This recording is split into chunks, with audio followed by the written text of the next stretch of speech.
cho các là tôi cho một chí nữa. Đeo nhau đây. Đeo nhau nhá.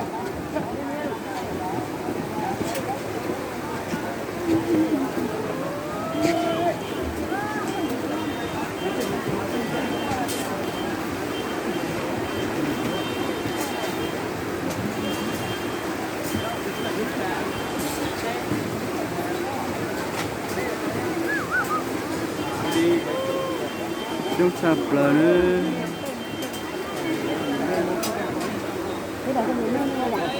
Nửa đi lên, ít cuốn lên ăn châu.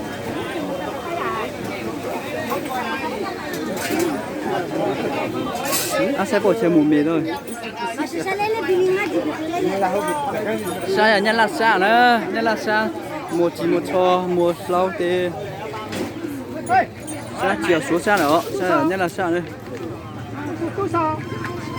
Cú cho biết sai bỏ chơi một mì đó.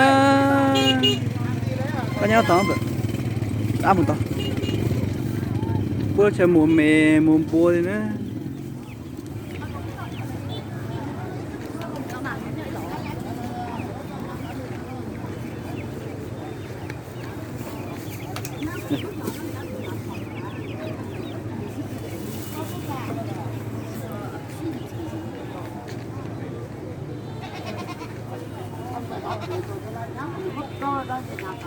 Ít tụi mẹ bảo tôi đi lầu. Ít thấy yếu kỹ bảo tôi. Kỹ bây giờ chi? Đúng không? Mua tàn số tụi có rồi. Nhắc thì tôi à. Ô kỹ thọ thì bé ít kỹ bố đấy à. Kỹ bố. Bây giờ thì lại cho.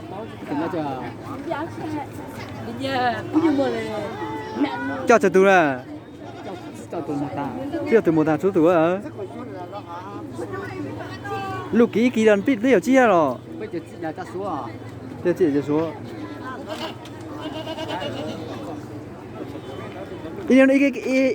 Nó từ lúc em biết tôi rồi. Nông nào rồi. Giờ chỉ mẹ để kỹ bộ lo bảo đó. Lo bây giờ đây. Hay giờ muốn nhận trong cuốn đấy. Muốn tập xuất mới trái hả? Muốn sang chơi nhà. Bộ lo chơi một mẹ đó nữa. Số sát đi.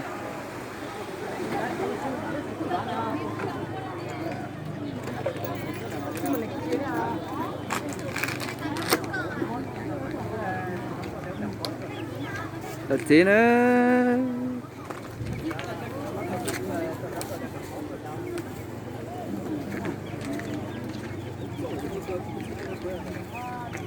Lúc kia tôi đi ban đầu nữa ta là gì cơ đó đi tôi là tôi nhiều xí đấy nữa. Sao chỉ nhất là sao lại nhất sao thì ban đầu thì nó thôi. Anh là nó. Để đi học thì thả à?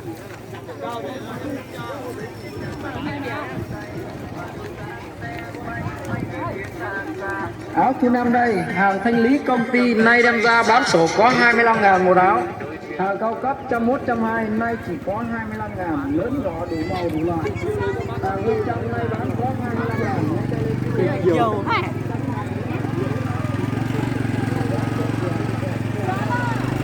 Nhiều chín chế mùa nữa.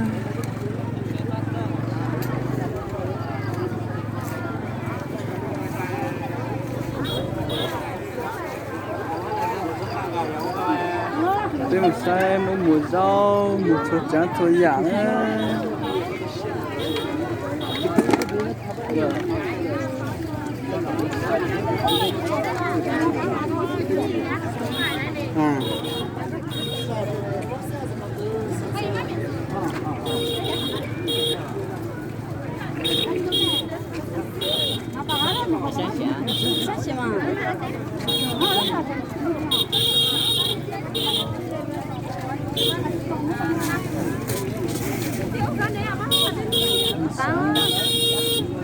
Tá được.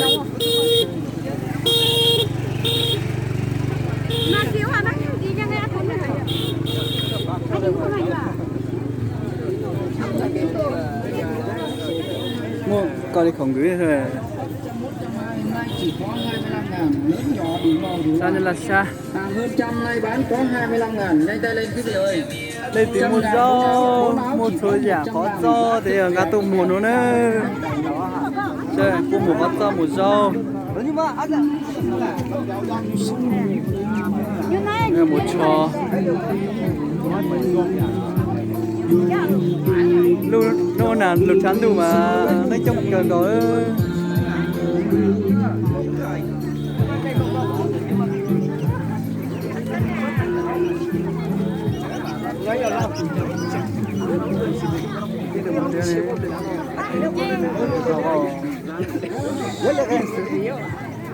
cái áo mà chip lên nhiều lắm nhỉ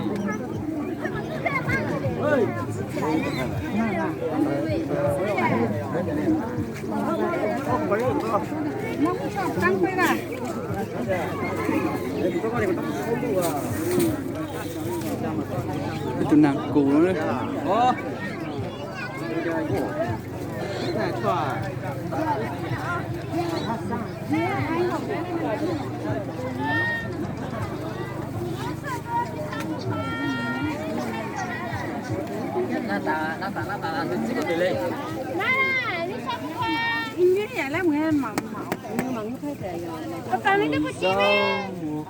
cho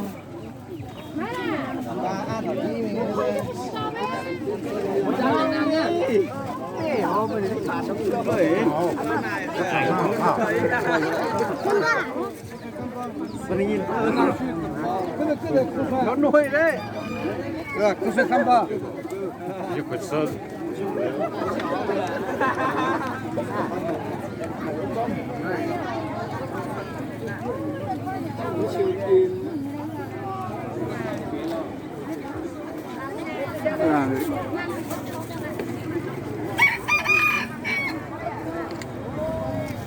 số lời kê nó tràn đó thì nó thì bây giờ sao nhân là sao rồi nó thì có nó sao chỉ một tầm một chế bao nhiêu bỏ cửa xuống dưới rồi nhưng nghề super con này chỗ tỏa lá tỏa rồi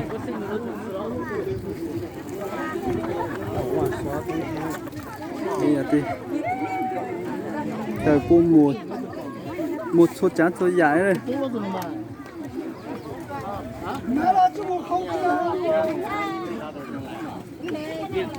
cái là đàn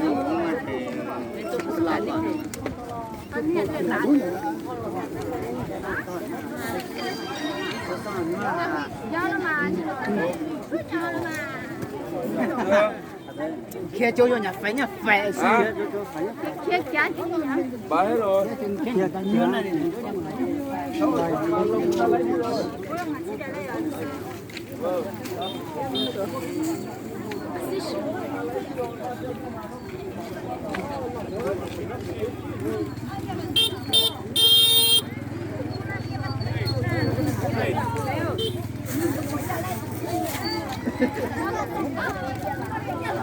một xì một số nữa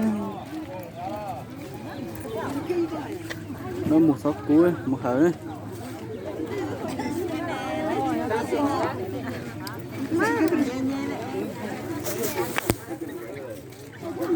mua miếng nàng miếng nồng tao mà cho khỉ nó hiểu rồi tao mà cho khỉ nó ngào miếng nhiều nàng miếng nhiều nồng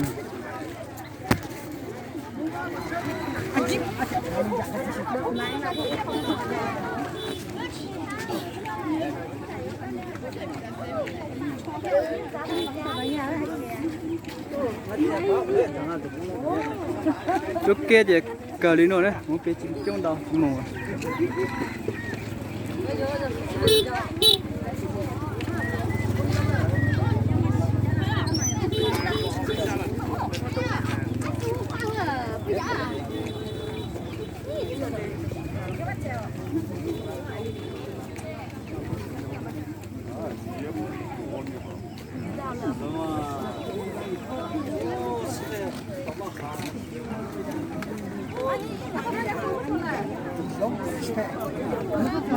lúc kia thì một số giá số dài đó một gì chơi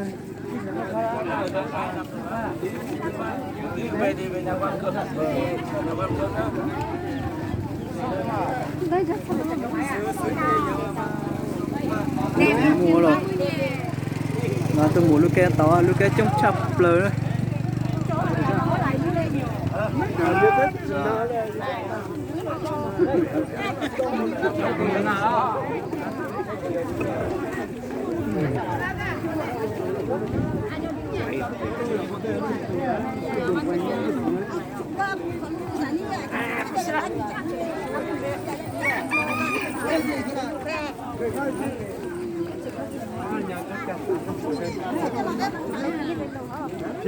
cái hàng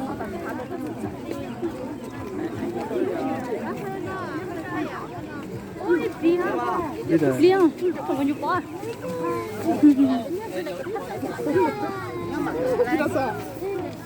lên từ sáng bùn đâu giảm mà tôi lúc kia nó nữa số giá số giảm một số này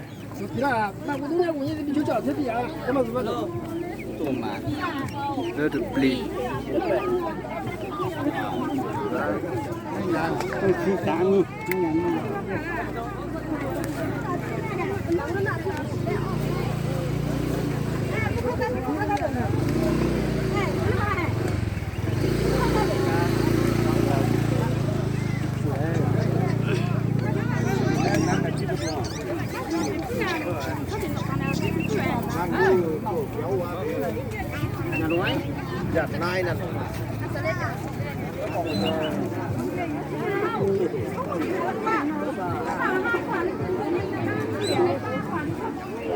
cái gì rồi chưa đấy là lá sản phẩm bè đó mà mai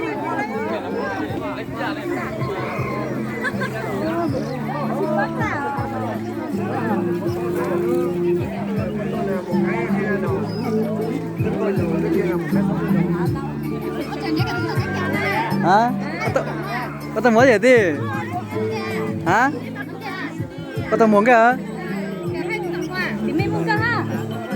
bây giờ tôi nhớ biết nhiều cái gì à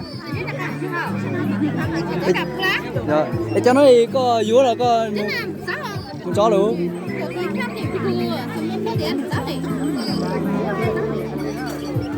ý chó có một thôi à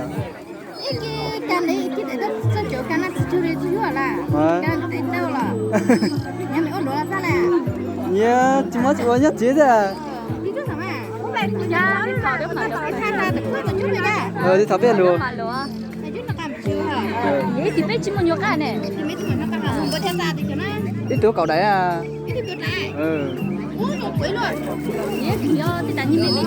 nhít bố một cháu mò ấy bố chỉ khen lụt đi bé bố muốn gan đặt tan ra bố chỉ khen lụt bé tôi một cháu bố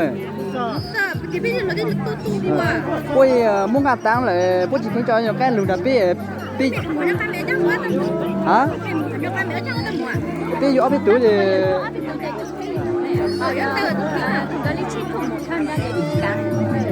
khó nhất là vô thì bây giờ đang vô thì ta mà nhí bố trí mình cho lùi biết tôi vô biển này đặc biệt nó tôi xịt kia là biết chỉ dùng bao à anh nhìn nó quỷ hơn là ít nào bị chưa có một tí đồ chụp lại đến được rồi nhất là cơ mà nó rất là quỷ luôn à giờ bên này mình chắc mình thấy vô anh hôm nay cái tuần này nó có chắc nhìn ra nó có cái nữa à nó có cái gì cả tôi cả hai con tôi bé thì nhà phải luôn nhà thân thì hay là chín là lừa cá nó nữa à nhóc gì nhóc này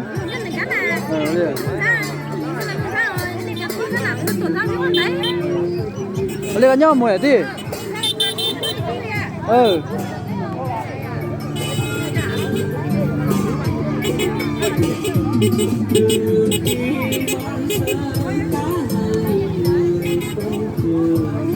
gì hả chiều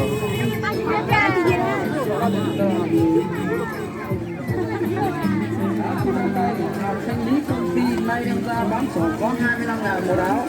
Hàng cao cấp 101, 120 nay chỉ có 25.000, lớn nhỏ đủ màu đủ loại. Hàng hơn trăm nay bán có 25.000.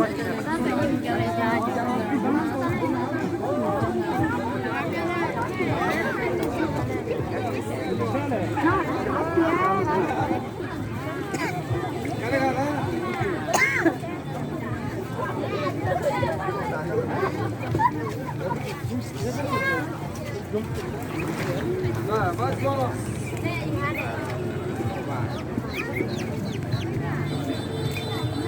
chỉ một số muối đó lúc kia nữa.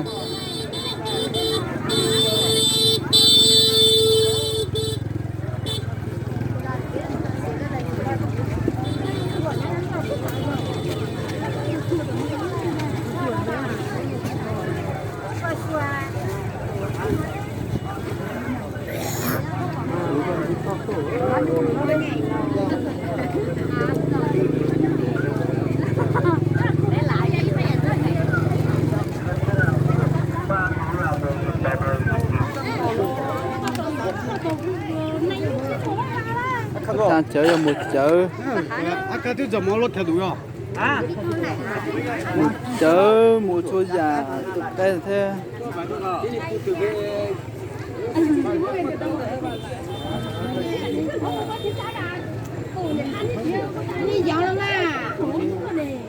công chế. gì công chế? À, công chính à?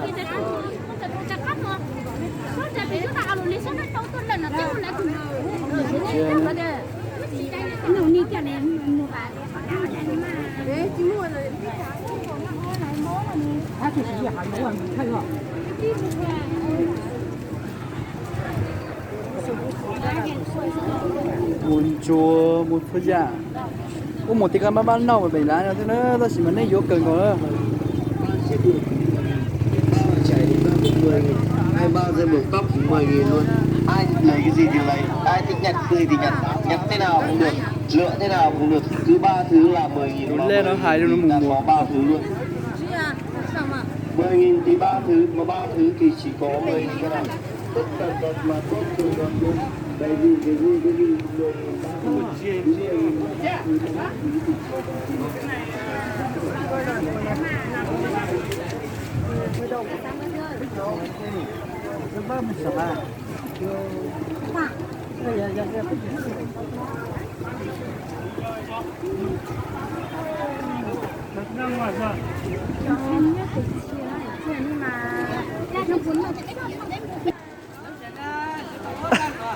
Tới nhiều cái mùa tôi mới à.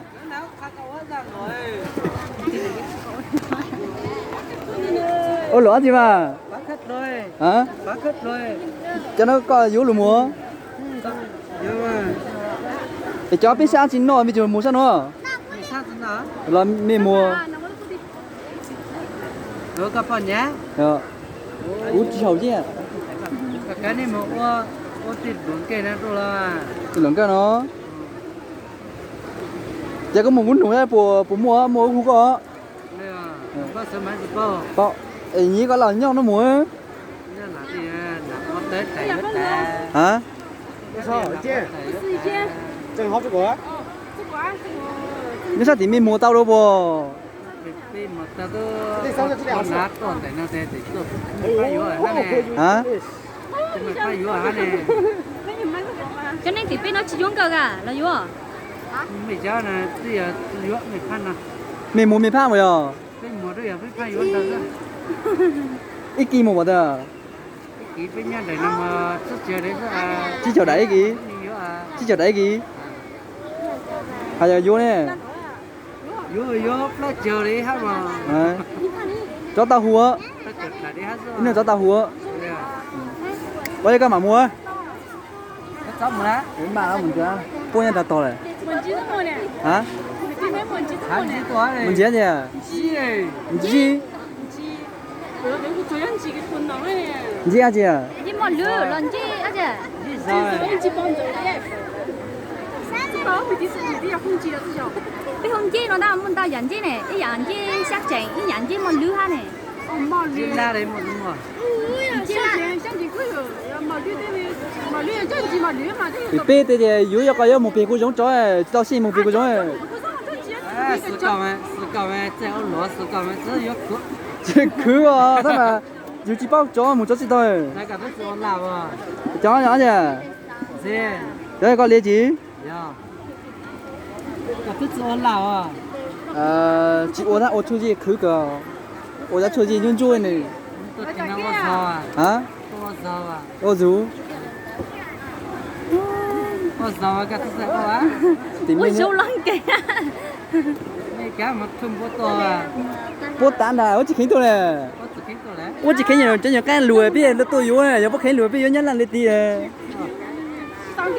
cái đó thấy mỏ nhiều cái chỉ tính mù này yếu yếu chờ yếu mù lo giờ bố thằng tao lùi tới mù cho này quá chân lỗ chân mỏ quá chân lỗ mà cái hàng tin đâu hả cắt giả ôi nhỉ đã biết một cắt giả thế này nó à hả ít kỳ bảo ra ít cho qua cái nào cố thế này là qua nó là cũng có à nó lá sừng tầm mà nó cũng cái được quá cái nó quay mình phải giúp mình phải giúp mình cái là của mình cái tư bên tí này ít sự bao sự sai này tự cái tham này nó mình muốn yếu tự tiểu là cái gì bao nó mà tự nhớ nào bây giờ má thì lợi tin đâu yếu chó tao đấy hù được mày tao mua chắc bị lái xuống liều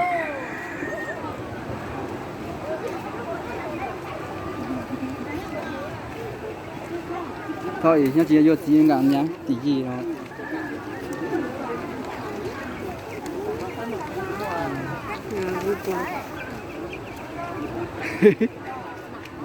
mua có tí nữa hả là tôi mua biết nhiều cái tí nữa dù hả chỉ kỳ là một thôi à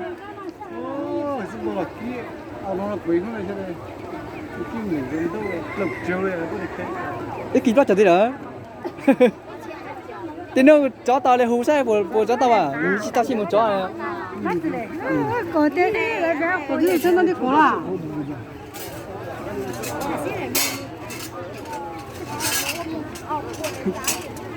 cái kỳ này có chó thì nó này một chút thế nữa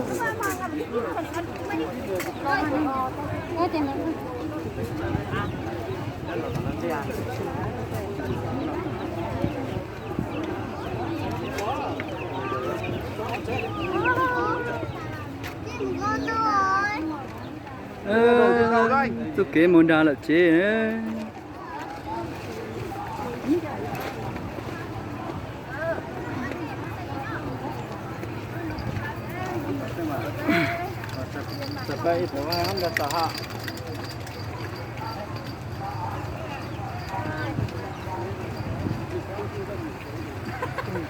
Yếm tía, tầm bữa, ta được xem được về, yếm một chiếc một lắm cái bộ.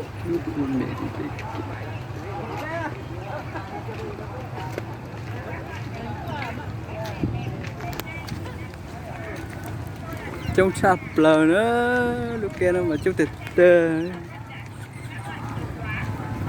sao chỉ tầm mấy lúc kia thì vô chít trong bọn nó lúc nữa mà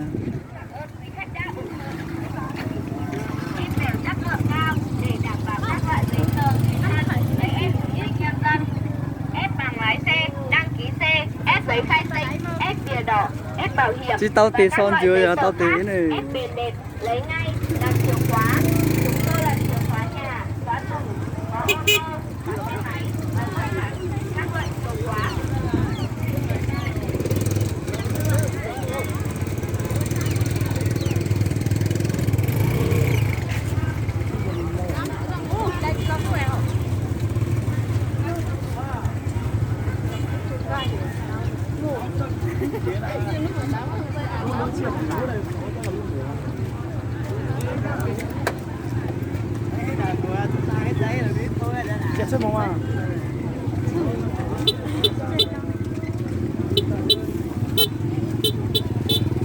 Cái chê mà chết tí phun rồi nữa chứ một cái màu nữa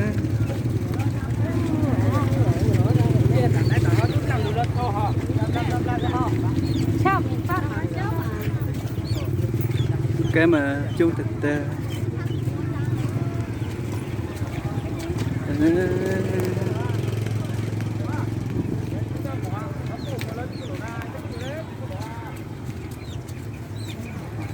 rồi hả lửa mà tôi chỉ nói với một chị nó tao ốp tao coi chưa có giá trị thêm nhá lời thôi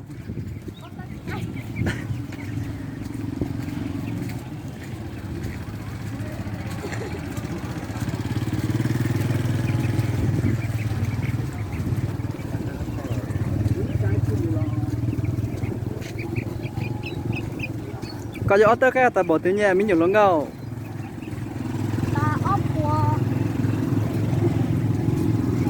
của nhẹ xuống ấp bỏ nhà số ấy nhớ lại bỏ từ nè ốp tí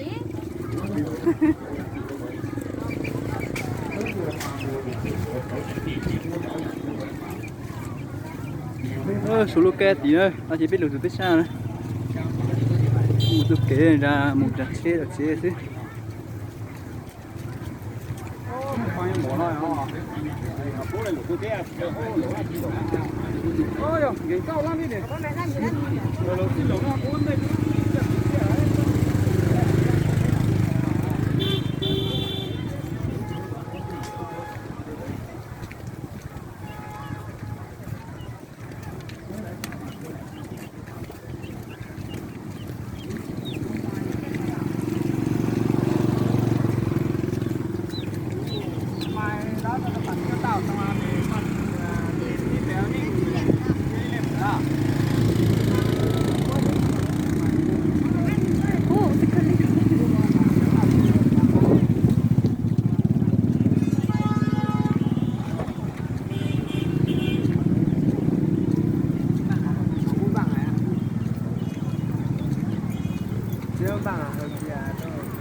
chợ quá chi lỗ cho nhân là nó chị khơi luôn nó sấy luôn nó